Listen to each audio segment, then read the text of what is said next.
Bonsoir. It is 11:15 on the 11th of March. It's been a late one. We've all been watching a certain game. I'm delighted to be joined by Yabba and Mr. B. Yabba, what's up? Yeah, what's up is the morning and afternoon session. It's alien to me being at night time. I've been doing shows in the morning. So welcome. This is new world for me. Now I'm doing all right. Hope you're doing well, guys. Just enjoyed a good game of football. Funny, you just said bath time, like over the two legs. I think it was a great game with two good top teams and only 2 goals scored. It's amazing, isn't it? But really good stuff. I hope everyone enjoyed that. Especially the result with Liverpool going out. Not. I don't feel like. Let me just say this. I love football. I'm not like Liverpool out because we're Man United. I don't feel that way at all. I just feel well done, Paris. Momentum. They you said backstage they got rid of Mbappe. That's a good thing, as you can see. It's demonstrated here. I hope Paris go on all the way and win it because to me, they've excited me. They look like a really good team, a United team, and young and passionate and strong. They put it on Man City. Man City folded. They put it on Liverpool, and they got through. So they deserve it. I didn't say anything about Mbappe. I said about Ugarte. No. Backstage, you said you can see why they sold Mbappe. No, I said I could see why they sold Ugarte.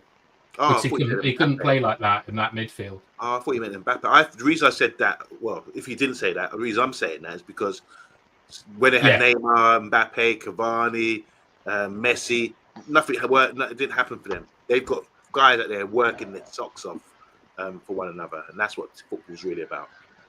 Right, Mr. B, Yabba has tried to claim the moral high ground by saying fuck them. What are you saying? I'm glad they're fucking out. Yeah, but you come on here with this diplomatic tone. Oh, it's all about football. Oh, I don't mind us losing. Fuck them. Yeah. I'm glad they're out. I'm over the moon. I'm glad they're out. I hope they lose. I hope they lose on Sunday as well. They're going to win the league. They didn't need to win anything else. Let's not be greedy. They didn't deserve to win today. I'm glad that Paris did them. Yeah, and but you're too polite, man. I don't understand all of this. I'm not tribal, blah. No, it's Liverpool.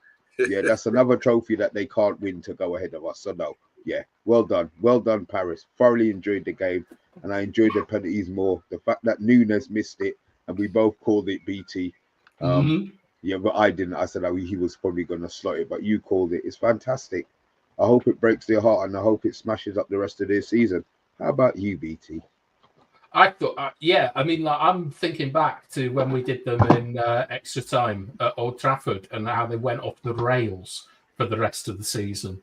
Hopefully something similar will happen. But it was a wonderful game of football. Yeah. And it was quite nice to see a couple of diminutive midfielders, not being able to deal with Gravenberches and things like that, and the Slobosly smacking them about. I really, really enjoyed that game, and it's I can't wait till we're at that kind of level, which won't be there for the rest of this season, but hopefully in the future. But yeah, it's just one wonderful game of football. I really like that Doué bloke. Oh, yeah. He looks like he could be related to Mbappe when you look in his face. I'm looking at is he a clone of Mbappe or something? Have they cloned Mbappe to take some of Mbappe's hair or his blood and create a new player? God. Crazy. Yeah, they probably have in your mind, to be fair, Yabba. Yeah, I'll go with that. That makes sense. All right. Should we do some hellos? Because also shout out to Yabba for doing morning shows that have kept us going for the last couple of days. Just call me Richard, as in Richard and Jimmy. They invented the Earth, didn't they? Of course. Yeah, the flat one. Jerry Essex. Yeah, the flat one. Yeah. All right. We'll just do some hellos before we get on to anything. We've got Bilal. We've got Steph. We've got Andrew. We've got Richard. We've got Subvids. We've got Double A. We've got Kieran. We've got Angel or Angel. Angel. All right. Well, look, Juan Pablo Angel. Juan Pablo Angel. It's what we used to call the pub around the corner from us. Right, we got a lot of news to do. Should we get the bollocks out of the way with Sancho? Why? What's the situation with Sancho? Please explain. No, yeah, look, let's get it out of the way, and you can explain to me how they've got an obligation to buy him now. They're talking about sending him back. Well, yeah, I mean that's essentially it, isn't it? Is that like there was I think that in the contract, like the loan contract, the obligation is about where they finish or how many points they've got, and it was £25 million fee. Really, really good deal for us. And now Chelsea are making noises that they want to pull out of this. There's obviously like a sort of a penalty clause, which will get us. I'm going to speculate and say at least half of the money. But also, you've got to think like our club's going to be like looking at Chelsea, thinking we're not. You know, if you're not honouring contracts, we don't want anything to do with you.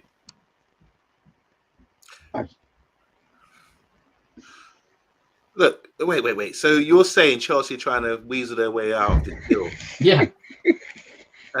So the deal. So the deal is he has to play a certain amount of games, or they have to qualify. They have to finish above 14th, and they were obligated to spend £25 million on him. Sorry, they finished above 14th. Yeah. You're joking. No, we're laughing. Oh, that's a great deal. Whoever signed that for Chelsea gonna get slapped up, strung up right now. Yeah, but we were happy until all of this today that they want to send him back. Now, one, it don't look good on Sancho, the fact that he's at an English club.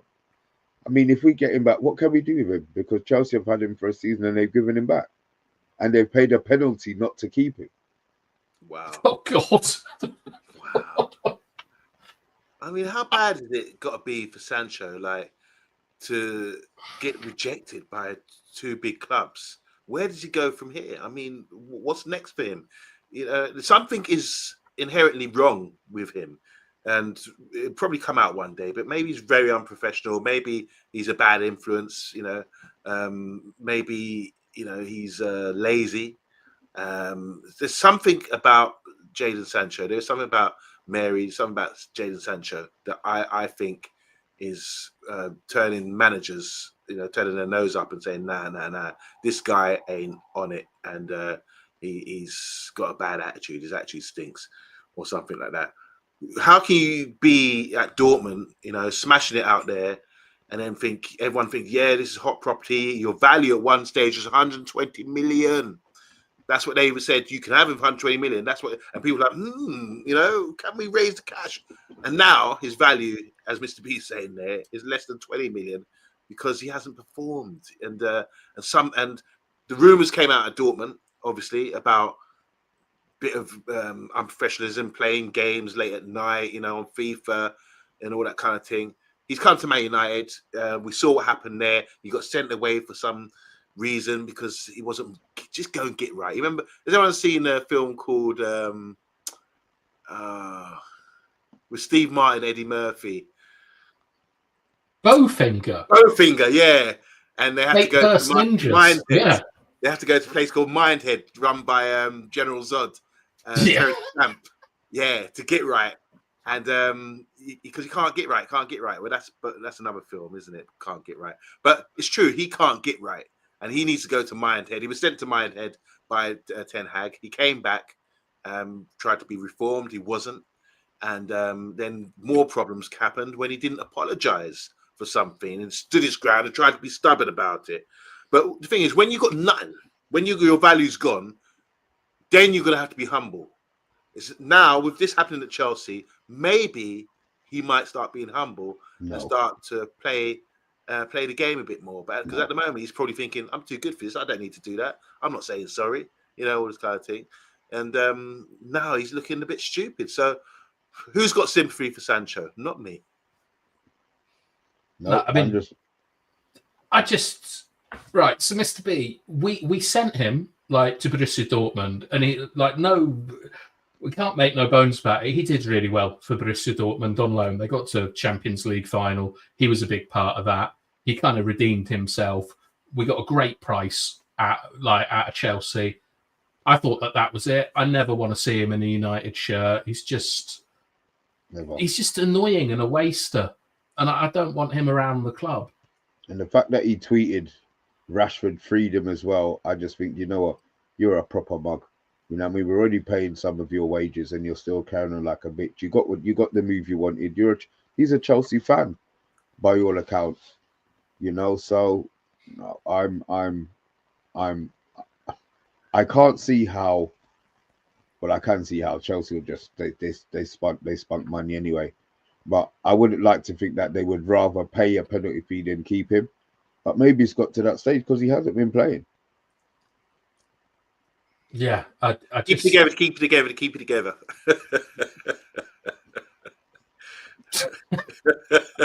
I love that film. You are an idiot. Okay. I see it in the comments. So funny. All right, here you go. You can have a look at it again. Yes, Jermaine! Keep together. Come on. Classic. If you haven't seen that film, you wouldn't understand. But yeah, what film is this? Just Bowfinger. He goes to mine and he has to keep together. I just remember the bit at the end where they fight all the fake ninjas. Oh yeah. That's the end scene. But anyway, speaking of like counterfeit goods, Sancho is like, I think that's a brilliant point, Mr. B, about how are we going to offload a player when someone is like paying half of his fee to not have him? Oh, I mean, boy.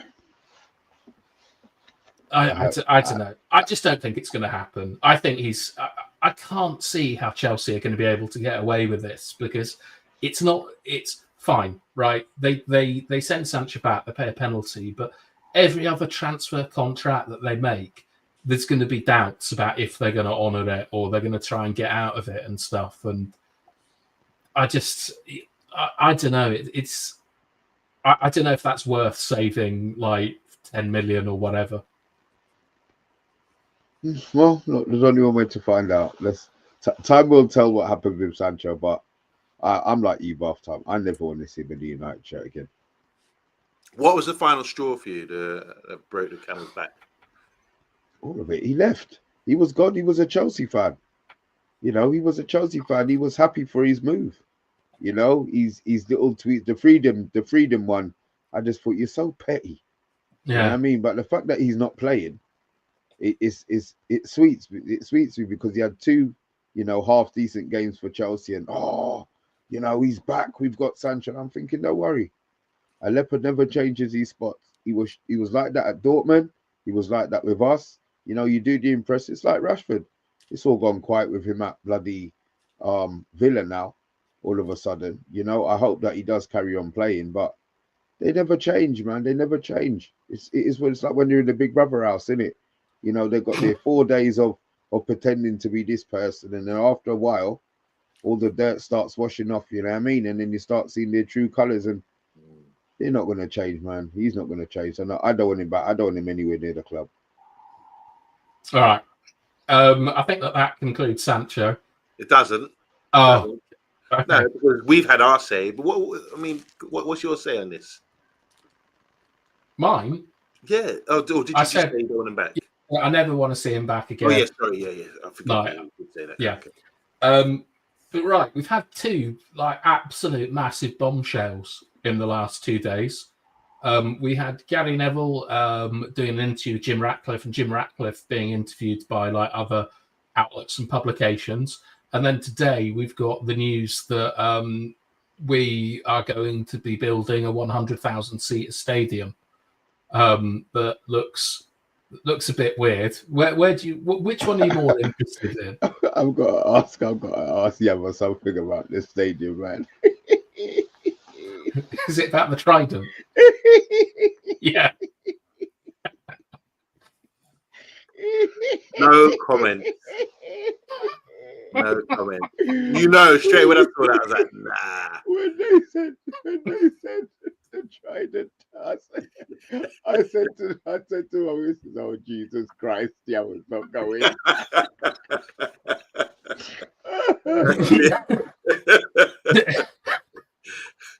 I mean, well,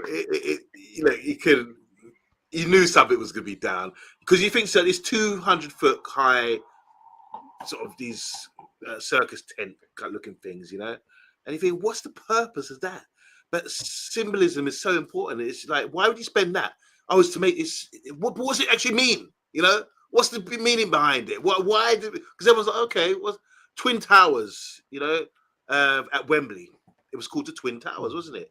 Two parallel things, two buildings, and then we saw the Twin Towers in New York and everything else. So there's always something behind the meaning behind things, some significant.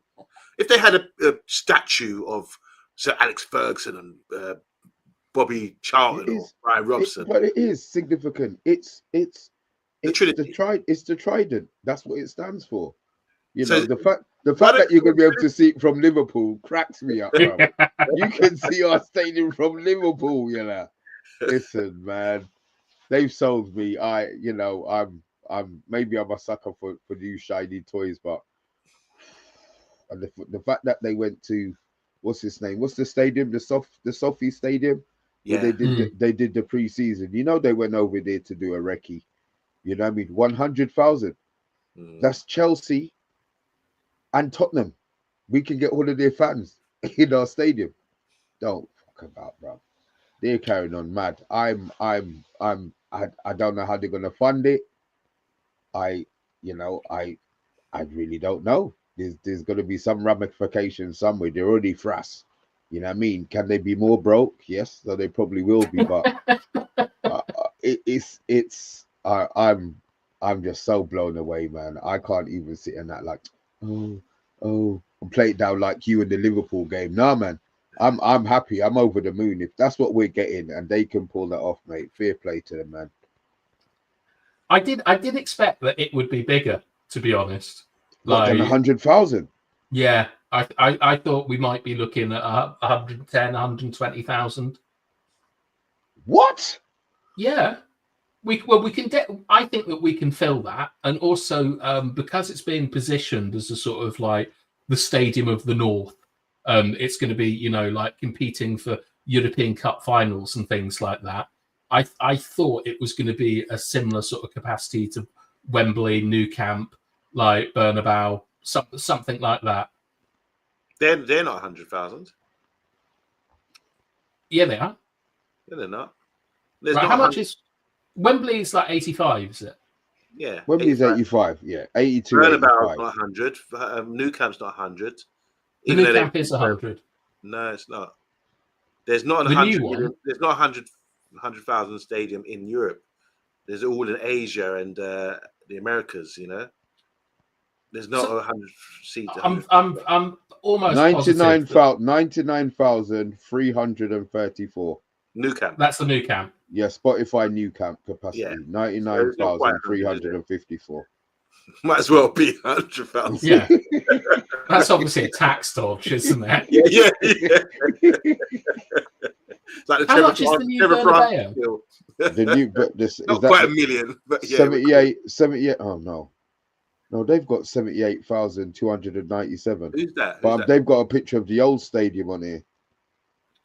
Who's that? Bernabeu. The Bernabeu, yeah. Okay. All right, well, let's have a look what people in chat are saying before we just talked about it being a trident for 5 minutes. Grace is calling it the Circus Tent Stadium. Jealous. They can call it what they want, mate. All right, let's attempt this. Laughing out loud, Mr. B. You don't have to sit in it 5 years down the line. I could still be going to Old Trafford and sitting in there.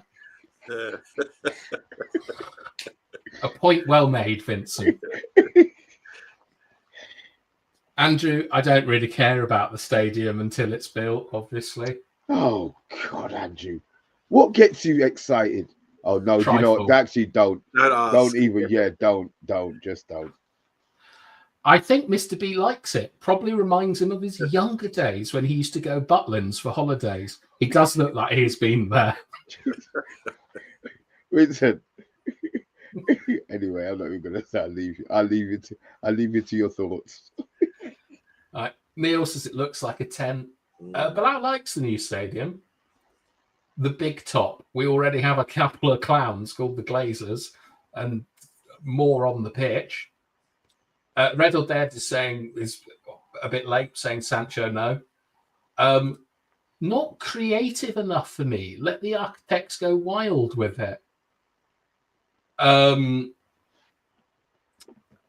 It looks like the Sophie that's above the ground. Lots of green space.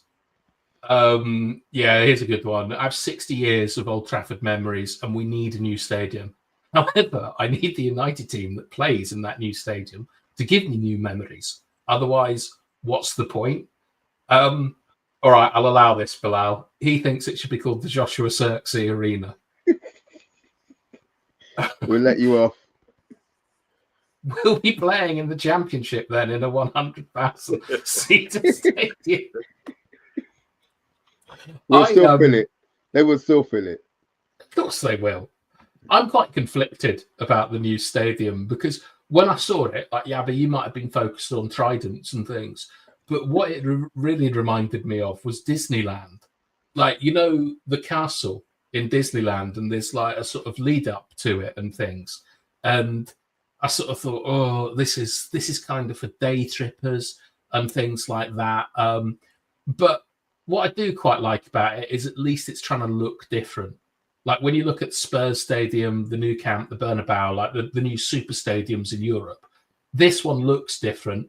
It's got water around it, which I like. You can see it from Liverpool, which is just very funny to me. Fantastic.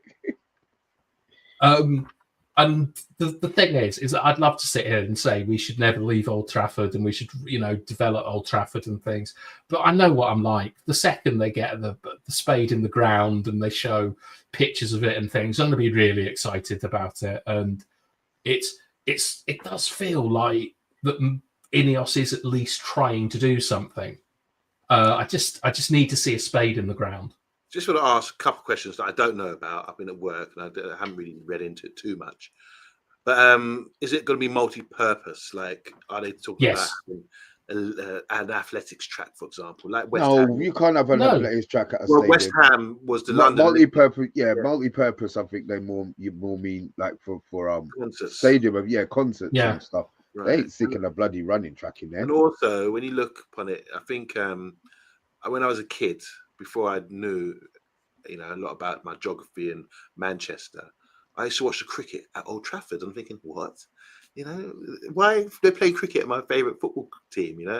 And then also the rugby sometimes used to be played in Manchester. I think. The cup final was played. Yeah. So I'm thinking multi-purpose. Are they going to turn it into a cricket ground finally? Because this Old Trafford, there's Old Trafford in Manchester where they used to play cricket. Am I right? It's not used to. They still play cricket. It's over. It's across the railway line. Oh, right. And they call it Old Trafford as well. So Trafford, like the Trafford Centre in Manchester, Trafford is an area like Wivenshaw or Wivington or whatever. So Trafford is an area. And then in that area, you've got the cricket ground and you've got Man United Football Club. And so Trafford, and you've got Salford across the canal where the BBC is and things like that. But more or less. And they said, because we discussed this so many times on the show, they said that if they were to build a new stadium, it would be they had some allocated land nearby and all this kind of thing. And when I was doing the show earlier, they said it would cost $2 billion to build a stadium, but $1.5 billion to refurbish Old Trafford where it is now. So for the sake, no-brainer. Yeah. So just to confirm, so you guys are down with the new stadium, right? 100% I am. Okay. Yeah, kind of. The only issue I have with it, right, is that I don't like bowls. Like when you go into a stadium and it's just a bowl, it's boring, and I don't like the inside of it and things like that.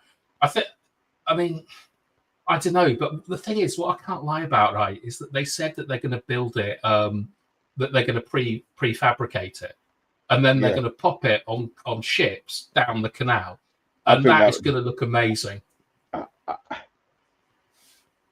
I think they've maybe exaggerated that a bit much, but I get why they've done it. I know why they've done, to sell that they're going to be using the canals, but I mean, it'd be interesting. It'll be interesting to see our first bit of Lego going down and thingy. But then you know what? Those are things that's going to be, you know, we're all going to be tuning in once we see the first. Let's be honest. You know, that first piece going down. Yeah, we're going to lose our bloody mind. We're on 57 lads. We're nearly on 160 pieces. Yeah, it's going to be yeah. I'm excited. I am. Well, And, let's have a look at some of the comments. Before you do, can I just another thing? I don't know if you know about this bath time. I know Mr. B does. Like down in London, they've been building for a long time now, a train line, fast link that goes. It's supposed to go from London, right? H2 or whatever. That's the one. Yeah. Now apparently the government have cut it and said, "Oh no, we're only going to Birmingham," and you can see all the work coming. I've seen like near me, you can see they're building this for a long time now. There's a lot of road works and everything. I don't know if you've been up Harefield, Mr. B. Around there, you can see the line going through. You know, I'm thinking, wow. Now, have they made the wrong decision? Because it'd be great if, like, couldn't afford it. Sorry, they couldn't afford it. It was costing too much money. Yeah, but then now with this Manchester hub, where there's going to be the Stadium of the North and all these things, it'd be great to have a train line. They probably just used the money. They probably just used the money that they would have used, or they're using, you know, to fill that gap. Birmingham, they probably they had it somewhere else. Oh, we'll just use it now to regenerate Manchester. You know what I mean? So maybe the money's kind of always been there. You know, I mean, who knows how these it's a good point though, because H2, whatever it's called, H1, I can't even remember the name of it. It basically was proposed by one government and then cancelled by another, and we're at least, I think, 4 years off from building the stadium. So if a new government comes in, there is a possibility that they will say, you know, we're taking this money away. We don't want to redevelop Manchester, even if that is essentially the remit of a government to develop areas. But yeah, I think that's a good point, Yabba. But the other thing is that, like, because it's Manchester United, I don't think that they will want to pull out of sort of committing the money there, because when you look at all the other stadiums that have got stuff, nothing's going to be on the scale of what United pull out. Like, nothing will. Like the Olympic Stadium, like White Hart Lane, Liverpool, Everton, City, they're all going to pale in comparison to our new super stadium, and it's going to be cool. But you need access to the stadium, don't you? You got Wembley Way, and you know. Yeah, but they're rebuilding Trafford, Old Trafford Station anyway. Yeah, but then that's why I think this HS2, whatever line should extend from Birmingham rather than stopping at Birmingham. You know, they should extend it to what they originally thought, go into Manchester or even go further than that. You paying for it? Huh? You paying for it?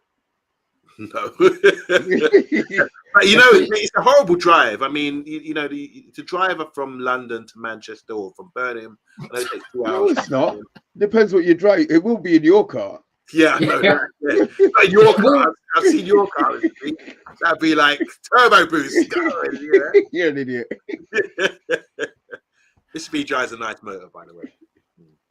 I know. I do like the fact that on Talk of the Stadium, we started to concentrate on failed railway projects.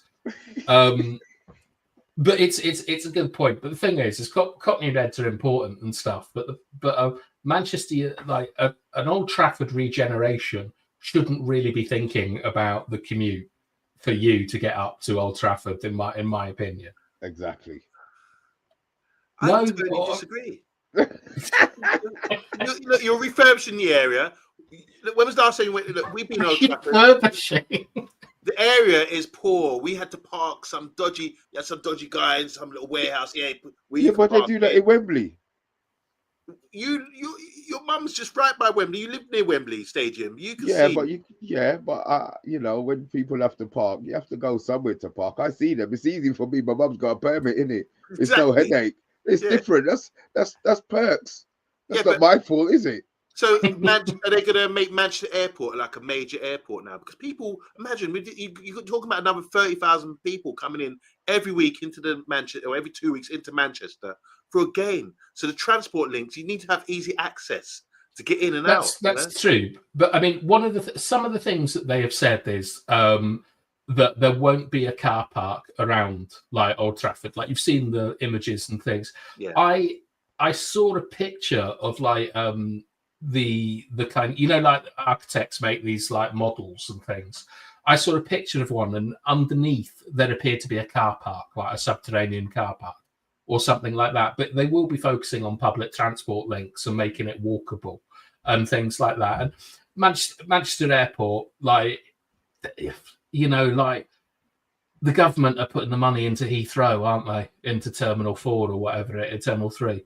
Like, so I don't know if there's things for that, but that's stuff to happen like later. But it should be focused on serving the people of Manchester, like any sort of regeneration, and hopefully it's really good. Like if 30,000 extra people are coming into Manchester like every other week and gets the economy up and things, be fantastic. But let's see what the lads are saying in the comments. Or is there anything else you want to ask? Just quickly, guys, if you think about getting a mortgage, go and live in Manchester. I remember when Stratford, there's a Westfields in Stratford, and the London Olympics was built there. And like this is maybe in 96, 97. Remember everyone was saying, like a few people, our colleagues were buying houses. Why are you going over there? East London, what are you doing that for?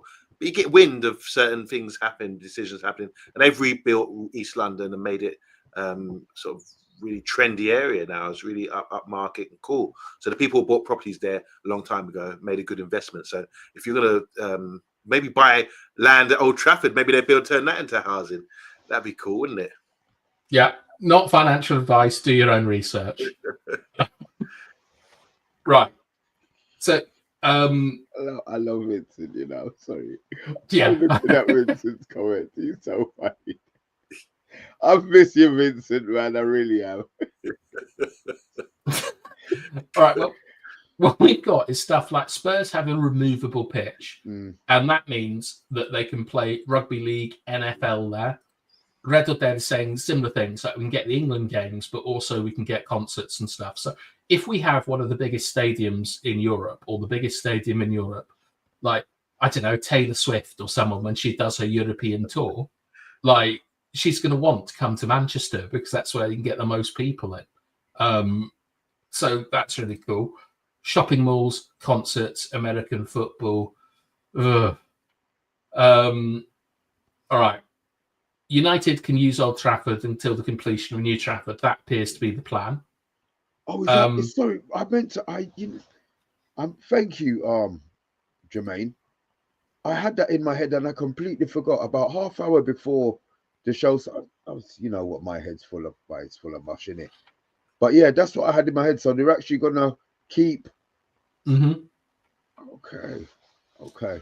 But we don't know what's going to happen to Old Trafford afterwards and things. Like, I noticed in all the sort of pictures that Old Trafford wasn't there, and there were plans. Stuff. Yeah, like, and also a hell of a lot of solar panels. And no disrespect to Manchester, but it's one of the cities with the least amount of. Maybe it weren't solar panels. Maybe it was just decoration bath time. Yeah. We've also got Matty Bassett in the house. Big up. Chat Sport is saying the mega store will cost $1 billion. Andrew is telling us don't call it a stadium until they start building. Oh, Andrew. Oh, get off your Swansea horse. Yeah. This is a good point, actually, is that things like the acoustics will be better. Like, it will be, it's a sort of a modern stadium, so there's going to be lots of sort of quality of life improvements, and we might even get like more sound coming out, which would be quality. Neil likes the Everton Stadium. I think this is actually a good point as well. That when teams move to new stadiums, it takes a while to kind of rediscover it. Like, that definitely happened at the Emirates, didn't it? And at is it the Anne Boleyn Stadium that West Ham play at? The Olympic one. Not Anne Boleyn. Is it not called the Anne Boleyn ground? It's Upton Park, or bowling stadium. The bowling ground, they used to call it the Anne Boleyn ground. Jesus Christ, man. No, the new one. Is it not called the Anne Boleyn ground or something? The old one. The old one was. That was Upton Park, the old one. It was actually, I think it was Upton Park, but it was actually Berlin Stadium. Bowling ground or something like that. Yeah. All right. Well, the point is, forgive my lack of knowledge of London football grounds. It would be really, really good to kind of sort out our atmosphere straight away, because the thing with those bowl stadiums is you don't get like stands, so you don't get like the hardcore stand like the Stretford end, and you don't get places where like the sort of more like older fans end up like the South stand, well, the Bobby Charlton stand now. It's just a bowl. But apparently Lego want to sponsor it, and this is something else. Is naming rights is probably going to become an issue. Michael is saying they're knocking Old Trafford down for that circus. Is that a song, Yabba, about they knock down heaven to build a car park or something? What genre is that? I don't know what that is. Oh, one that you don't know. I don't know that. Yeah, you don't know that one. I think it's quite a famous one. Okay. A new stadium to watch Erasmus. I can't wait. The plans can be revised, but we need the extra revenue. The plans will be revised. Like, we've been given concept art, basically. Like, there's lots of things like the Munich tunnel, the clock, like statues, things like that. You know what? The thing is, maybe that's why they didn't talk about those things, because those aren't things where, you might think that, you want to put it one place and then, you have to end up putting it somewhere else. So I understand what you were saying about the artist impression, but the fact that they didn't these are things that it's not just you, it's everybody's going to be talking about. So they have to find a place, an area for it. I think that's probably just something that they'll save towards the end to keep people guessing. Yeah, I don't know if they want to sort of keep people guessing, as it were, but like it's just, I think it's just early stages, isn't it? And I know Andrew is a real downer and stuff, but I do remember, was it Gillette and Hicks that took over Liverpool? And they, like, on the day they took over, they said you'll see spades in the ground within a year, and nothing ever happened. So, like, when we get the second lot of art and we see, like, like more sort of concrete things, no pun intended, I think that's when we can start to get really excited, because I mean, at the moment, we've got like that weird kind of like, you see, that tower in Toronto that's got a kind of thing around it. Like, I saw someone saying like that should be the away end, and I thought that was quite funny. But anyway, Glazer's new plan works, though. We're happy talking new stadium while everything is and will be shit for the next 10 years. Yay. Okay, so Old Trafford will stay up until the new one is built. Perfect. I think that this is talking about Wembley. I'm not sure. He appears to be there, though. He is.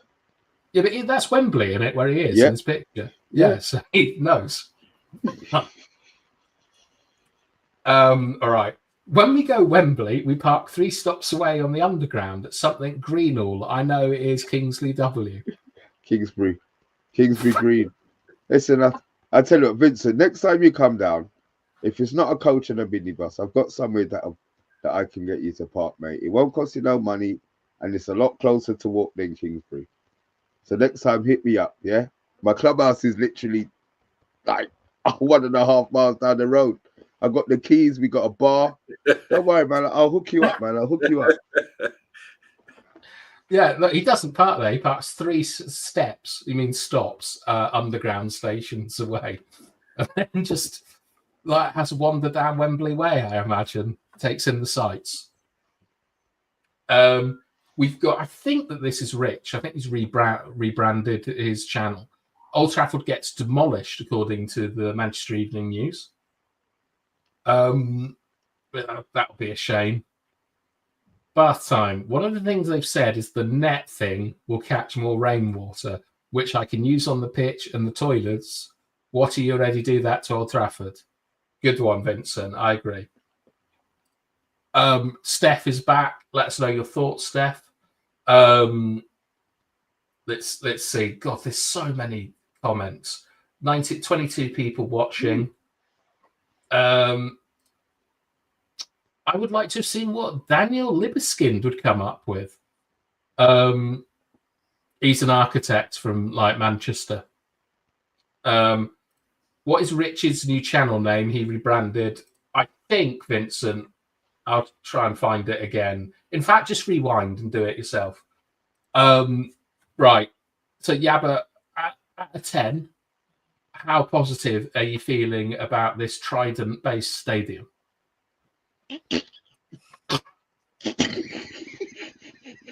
How positive? Positive team, probably about 4. It's early days, isn't it? Nothing's been built yet. A brick hasn't been laid down. There's been no foundation made. I'm just waiting to see what happens. We do need a new stadium. Great that they've made an announcement. Also indicates as well that they're doing something. They're being proactive. They're not just sitting here taking dividends, as everybody's complaining about. They're trying to make this club a better club. And in the meantime, the ones that want success on the football pitch, this is the issue. We might not see that for a while due to spending elsewhere. But I think if we invest properly and have a good stadium to go to and watch our football, then we will attract players and we will become attractive again. We will become red. Manchester will become red again. So long term, let's see, it's 5 years' time, isn't it? And we're all going to be 5 years older, 5 years wiser, and hopefully the channel's still going back then. And we can actually go for the opening day or something like that, a day trip out. But yeah, really, H1N1. Exactly. So I'm about 4 out of 10 positive about this. Still a bit dubious when it comes to things. I want to see, as someone said in the comments, I want to just see some action. Let's get it done. Let's stop flapping your lips and actually get some work done. You know, get your hard hats on. You know, your steel toe boots, steel toe boots, or whatever, and start putting some work down, man. And let's see what happens. Mr. B, is it a 10 out of 10 for you? No, I'm going to scale it down a bit. No, I'm definitely a 7 or an 8 out of 10. I'm excited. Old Trafford, I like Old Trafford, but if they're going to build a shiny new toy, I have no problem with that. Yeah, it's not me specifically paying for it, and the team are probably going to suffer, but as long as we're not suffering in the Championship, man, it's all good, man. That stadium's going to be banging. Yeah, I think I like, as I say, I've always been against a new stadium. I saw the plans today and I was like, yeah, this is going to be class. We need to modernise, but we need to also sort of safeguard our history and like the club culture and things. And so you really hope that the 1958, the TRA can kind of get some sort of input into it and get the correct allocations for fans to be in the right places. But it looks fantastic to me, which I think will lead us on to our final story, which is, did any of you watch the Ratcliffe interview with Neville or read any comments or anything? I've only read comments. I haven't had time to see it yet. But I do plan to do that over the weekend or maybe the next couple of days. Sit down and watch it. But I've seen a lot of quotes. I've seen all the quotes about it, and they're very interesting. But I will say this: it's good that the figurehead of this Ineos organization comes out and speaks. I like that. You know, you've got to have some dialogue with the fans, and it just put people's minds at rest. And if you're talking, you got to be really careful of what you say, because people will want to see you do as you say, you know, and say what you do what you say, you know, to set an example. So whatever he said, in there's many things he said we can go through. Wherever he said, he needs to back it up. That's his responsibility. You know what I'm saying? As in the role that he's got. So let's see what happens with that as well. Obviously, there's talk about finances, and you know, and the question would be asked. I want to see the interview. Did they really probe him, or was Gary Neville sort of palming him off for a little bit? I don't know, but that's what I like to see, some hard questions asked. That's why I'd invite Jim Ratcliffe to come on the show and get questioned by Mr. B in bath time. Yeah, you're not asking about tridents and things like that. Mr. B, you watched it, yes? Yeah. I watched it. I'm glad he answered a lot of the questions. he seemed. I know people at the top of the tree aren't supposed to know all of the finer details. Maybe they just need to know that this money's been cut here and this money's been cut here, but he just seemed to not know, well, to me, a lot of the finer bits, you know, them sacking the 40, you know, the money for the charities. We didn't know that. And then when Gary Neville suggested, oh, you know, they could have had a night with the ex players, and they could have raised money for the charity. Oh, that wasn't brought up. Oh, that was a good. I mean, you've got Gary Neville, who's not. I'm not saying he's not an idiot. Yeah, but they must have been 10 people, 15 people smarter than Gary Neville in a room, and nobody came up with that suggestion. Well, I mean, he did kind of answer it a little bit later, where he said that the problem with stuff like that is that there are no lines being drawn. Like, he kept saying blurred lines in the interview. So, like, if we're doing this for one thing, can we then go and do something for something else? And it's about sort of sustainability. But the thing that I thought was most interesting about that is we hear that, like, Neville is on a board with Ratcliffe and they're best mates and stuff. And throughout the interview, it was really clear to me that Neville wasn't aware of some of the details, and he hadn't had a chance to speak to Ratcliffe about them, because he did really push him hard on two things, I felt.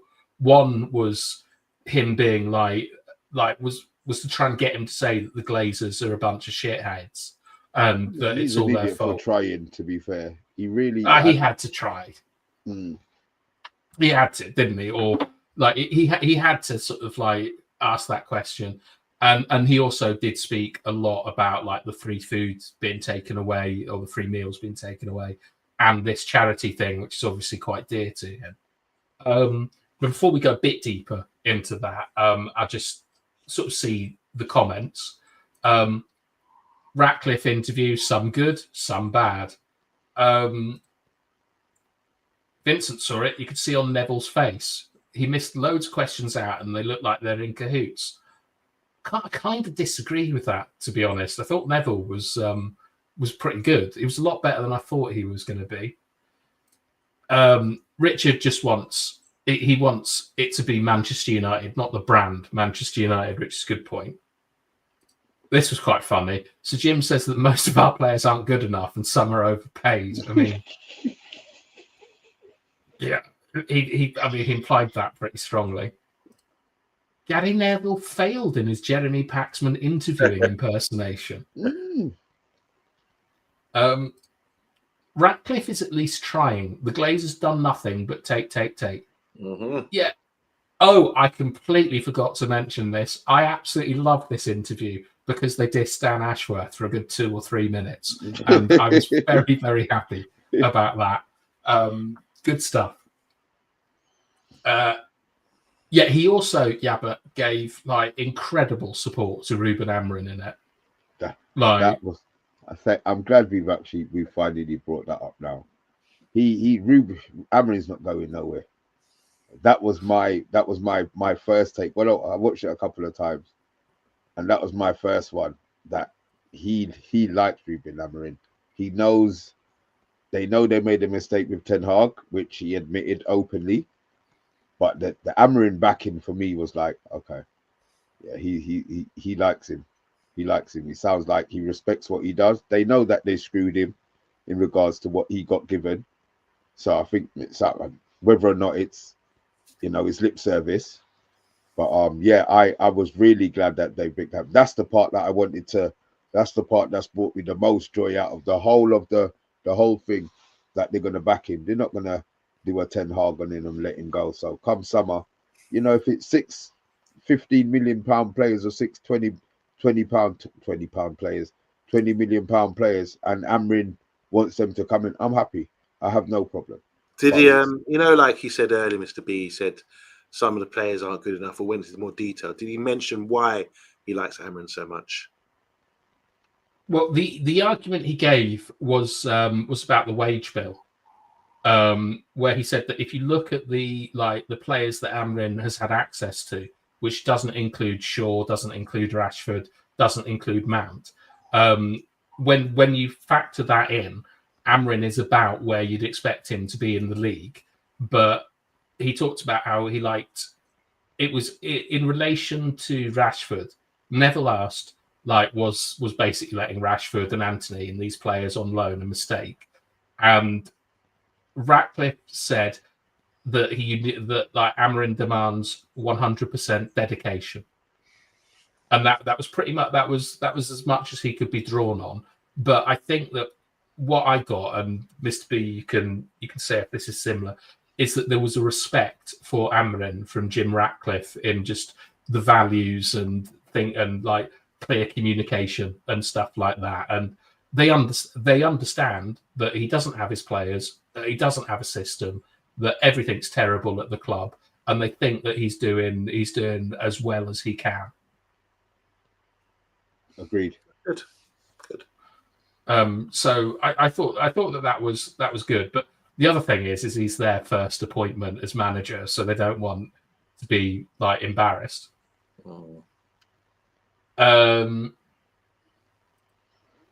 Yeah, he said about Ruben, he's young, he's not used to the league. Why the F did he hire him then? Potential.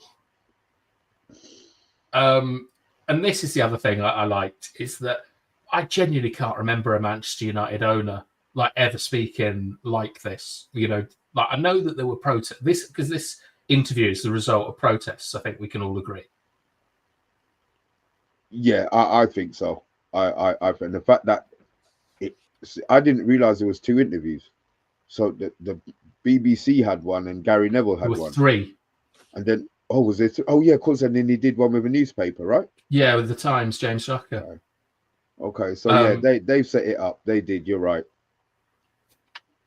But I thought that his explanations for stuff were good and consistent. Where he basically said things like the debt in itself isn't the problem. It's the overall costs. And that's not just debt. That's other things that we have to make ourselves profitable. And he brought up. I think this might have been misinterpreted, but he said this summer coming, we're paying for Onana, Højlund, Sancho, Casemiro, some other players, because we still owe money on their transfers. And 89 million is going out of the club this summer for them. And in terms of the interest on the debt that we need to service, 37 million is coming out of the club for that debt. So it's about recruitment. And he gave a 3-step plan, which is number 1, we've got to stop the hemorrhaging. We've lost so much money in the last 5, 6, 7 years. And without his cash injection, the club would have gone bankrupt in November of this year. And that's pretty shocking to hear. I mean, I just can't see how they would have had no money by half time. A club of that size. You know what I mean? I understand the 300 million he's put in is gone. That's when I started laughing when he said the 300 million's gone. It's gone. Just like this 300 million, just like that. But yeah. Yeah, but I mean, 300 million, we know some of it went on. They did up the tunnel at Old Trafford. They did some stuff with the training ground as well. The rest is sort of on operational costs. But when you think of 118 million is going out of the club on debt basically, on transfers owed and things like that, that's a hell of a lot of money. 120 million basically. And we made 660 million, I think, the year before.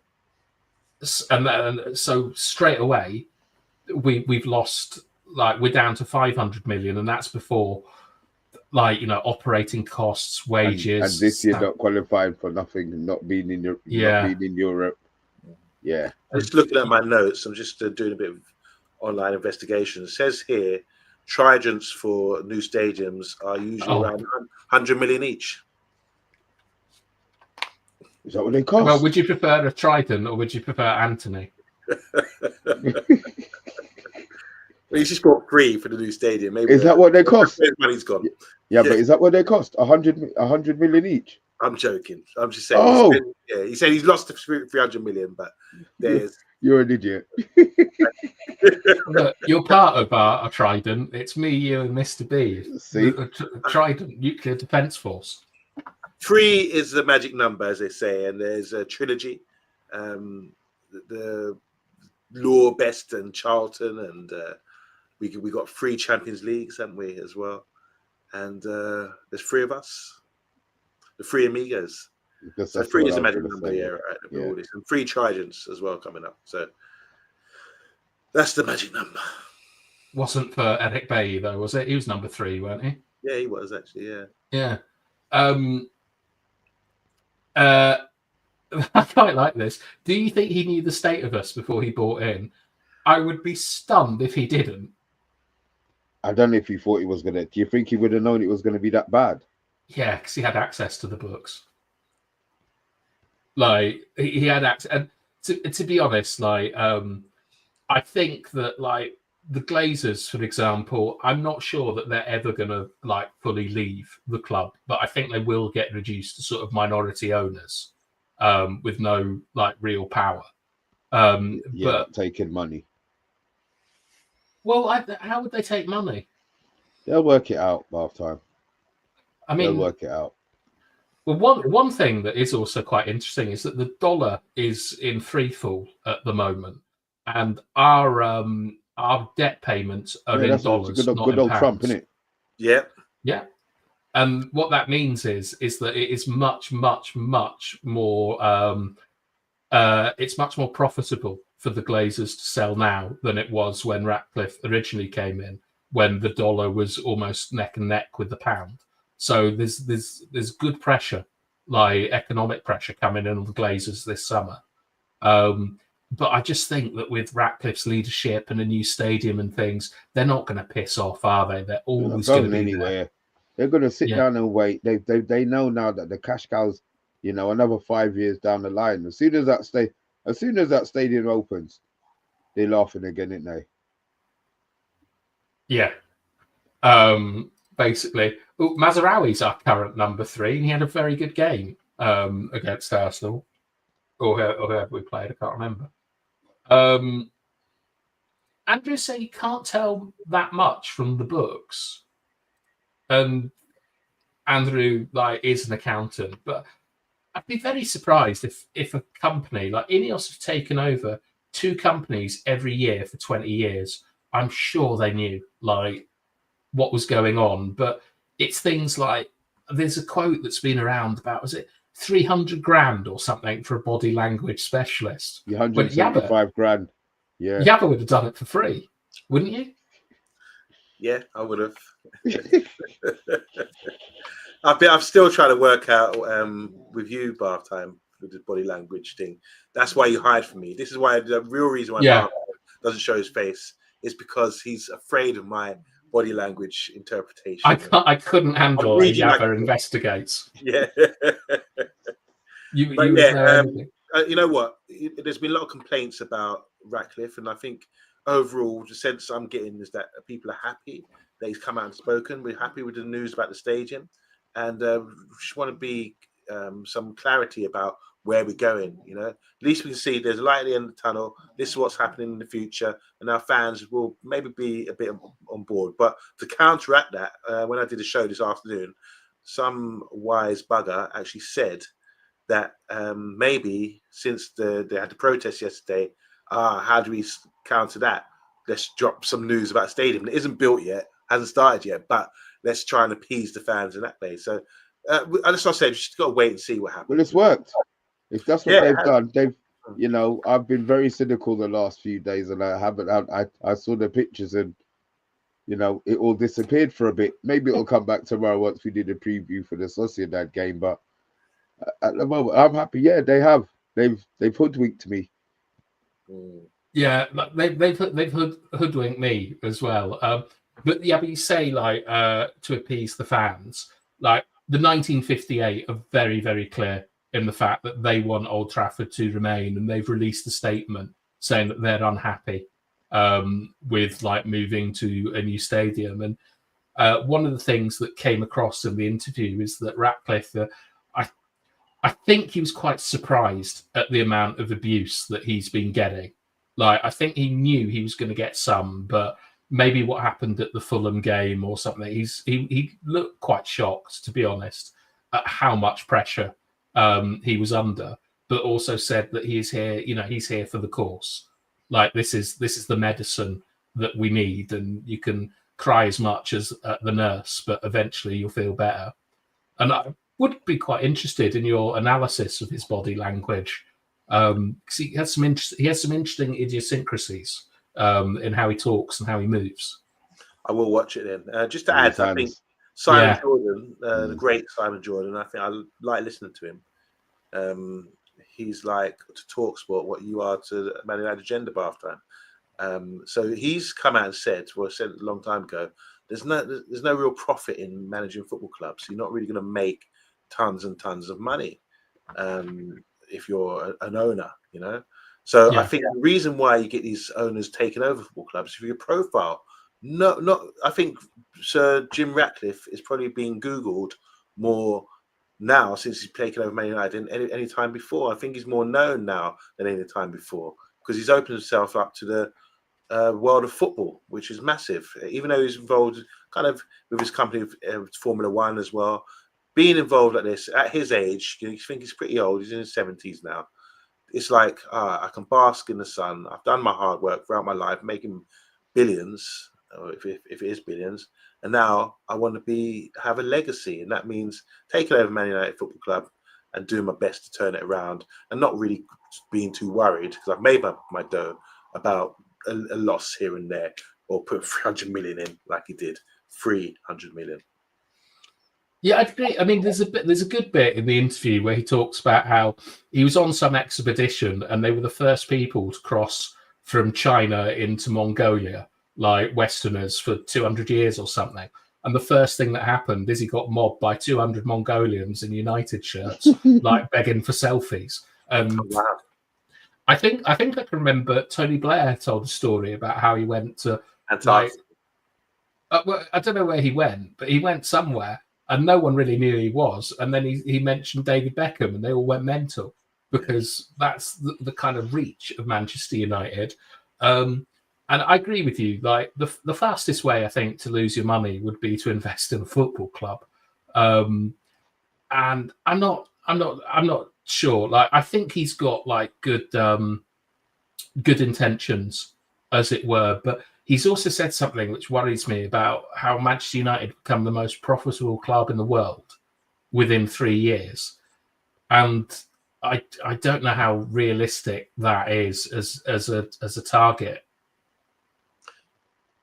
I'm sorry, can I jump in on that one? Yeah, I think it is realistic. When I heard that statement earlier today, and I was thinking, what's it mean by that? And I think, when you think about the two examples you gave of, crossing the border into Mongolia and being sort of harassed by all these fans in Man United shirts and everything else, that's the reach of Manchester United Football Club, So you have to utilise that. I don't think it's been best utilised to date.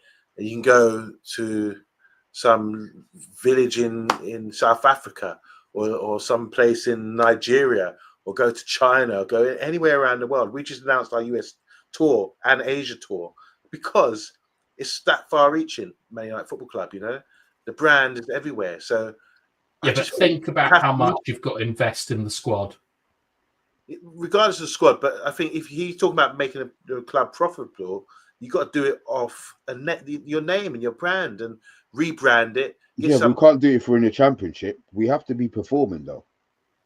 Quite possibly, but also I think if he can combine the two by performing pretty well, and then reaching out and have some sort of strategy to combine all these sort of mindhead people to get together and come up with a way to make us profitable with all the people that support Man United or have Man United in their head or in their hearts around the world. There's a way there you can make money, and I think but what is that way? Marketing, sponsorship. We're going on tours to show, to parade ourselves around to fans, telling the story. Yeah, but where's the money coming from? It's coming from fans. You know, you generate not just fans, you generate money. This whole new different world we're living in today. It's not, you know, with this World Wide Web situation. It is. Trust me. Yeah. There's people that are smart enough to foresee what's going on in the future and making money off the web. Me, get up like a donkey every day, going to work physically, using my time like that. But people can just sit at home and work off the web and create money and generate money in that way. So I think it's the same. There's got to be some way that these guys are thinking, their think tanks when they come together, to say, all right, let's do A, B, and C, and we can sit back and generate money just by pressing a button or something. Do you know what I'm saying? So I think they're looking, foreseeing something. You don't invest in Man United unless you think, okay, they're the biggest club in the world. We've got to be able to, you know, as a businessman, there's got to be something profitable here where we can generate money. And I'm sure we'll see, I'll be proven right soon with some new grand idea or something that we didn't think about, where say, oh wow, look at this, what they do with Man United's brand or whatever, and this is how we're making more money. It's a smart thing to do. Yeah, but I mean, right, so being profitable means that we have to increase our revenue, right, get more money into the club and spend less money. No. Yes. No. Yes. Profit means how much, whether you spend less or maybe you got to get more. It's surplus is profit. Yeah. So you create a surplus by like increasing the amount of money coming into the club and decreasing the amount going out. Yeah, sorry. Yeah, when you worded it like that, I misunderstood you. Yeah, but go ahead. Yeah, we need to like get in a whole new team, probably 2 new teams, to be honest. Like, in order to go up the table, that's going to cost a lot of money. He's brought up the fact that, like, comparatively, our wage bill is like lower than Liverpool's and Manchester City's with the available players to us. I just think it's a wild target to go for 3 years to become the most profitable club, and the only way it can be done is if you are like basically taxing the fans more, like such, you know, the £66 increases to season tickets to 17 out of 19 games to go for. Like, it's the easiest way to raise money is essentially to tax the fans more, because all the other stuff people are going to get, like if TV revenue goes up, everyone's going to get an equal amount of that across the league. So it's how we do it individually. And your argument seems to be based on the fact that someone might come up with a way of magicking up more money because of the internet. I was just giving an example because of the internet. It's not just about going out there and, you know, telling the world, crossing the border, say Man United Football Club. You've got to use the internet to your advantage. I think the way things are in the world, look, we have people watching Man United agenda from all over the world. Do you see what I'm saying? It's far-reaching, and we're rolling in it. We are actually. I can take you out for dinner on our budget. That's more than United can do. Yeah, exactly that. Exactly. But yeah, it's really interesting times, and I just don't think. For me, I just don't think we should jump the gun just yet. Ideally, we want our football team to be playing well, but I wouldn't mind. This is what I'm saying. Well, I saw what happened with Arsenal when they left the Highbury. I wouldn't mind getting behind, having some sort of ethos like we do with young players and supporting a team with the expectation, knowing that we've got 5 years before we can actually look for some sort of success. I wouldn't mind getting behind some young players and seeing them develop, you know, not maybe winning things or whatever, but just seeing this project and seeing the young players. How must it have been for all these fans from 58 to 63 winning the FA Cup, you know, or from 63 following these young players, knowing that we've had a disaster, you know, the equivalent of that being we've had a disaster with the Glazers and the way things have run at the club, and getting behind that and saying, oh, look at this journey we're going on towards that goal, similar to what coming out of Europe, coming from the Heysel Stadium ban, and then Fergie's come in and we're the top team in England, and watching that journey from 91 all the way to 99. to achieve that goal. It makes you feel better. You know, it makes you feel like, wow, that we've finally done it. Ups and downs. We finally achieved what we wanted to achieve. So I'm down. I'm going to strap in for this journey for the next 5 years. God forbid I'm be still here, and see what happens. You know. Yeah, God willing, you're still here. Not God forbid. Did I say God forbid? Yeah. I'm trying to refer to this to be. All right. It's really, really, really late, isn't it? I'd love to continue talking, but it's 5 to midnight, and Wow. a lot of people their previews start at midnight. You get a free 10 minutes, don't you, Andrew? So we haven't done a show this late for yonks, have we? Last time? I don't think so. Right. Imagine, with that, we held a game when it wasn't even our team bloody playing. It shows the level of our clout.